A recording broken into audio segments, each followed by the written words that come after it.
अस्सलाम वालेकुम friends, इल्मिया academy की तरफ से स्पोकन इंग्लिश से रिलेटेड एक नई वीडियो में खुश आमदीद। फ्रेंड्स, इस वीडियो में हम 14 अगस्त से मुतल्लिक इंग्लिश अल्फाज की बात करेंगे। अगर आप भी 14 अगस्त में इस्तेमाल होने वाले अल्फाज की इंग्लिश जानना चाहते हैं तो इस वीडियो को एंड तक ज़रूर देखिएगा। वीडियो शुरू करने से पहले अगर आप हमारे चैनल पर नए हैं तो चैनल को सब्सक्राइब करके बेल नोटिफिकेशन को ऑन कर लें ताकि इस तरह की हर नई इंफॉर्मेटिव वीडियो आप तक टाइम टू टाइम पहुंचती रहे। तो चलें वीडियो स्टार्ट करते हैं। झंडे को इंग्लिश में कहते हैं फ्लैग। फ्लैग।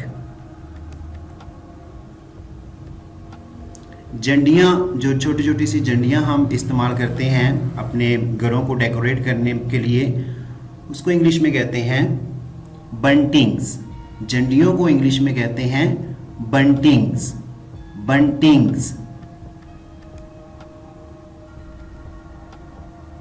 आज़ादी,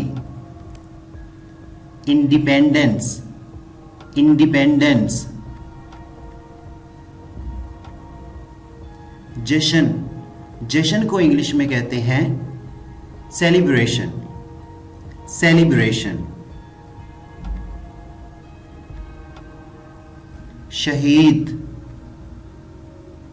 मर्टायर। मर्टायर। वतन को इंग्लिश में होमलैंड कहते हैं। वतन को इंग्लिश में कहते हैं homeland. Homeland.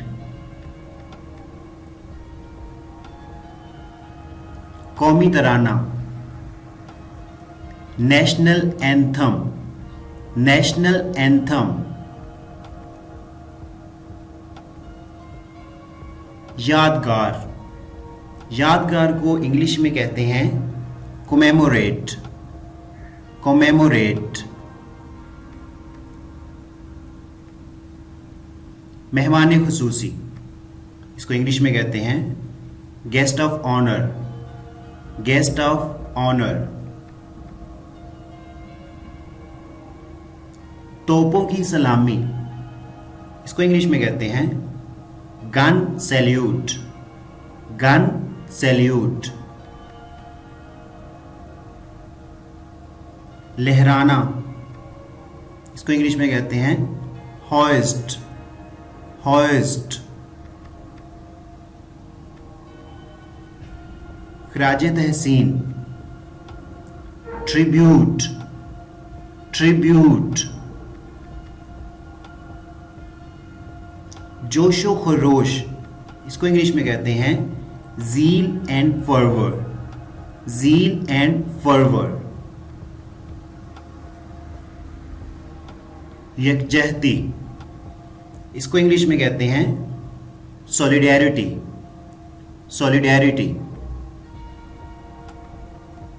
Friends, this is our today's video.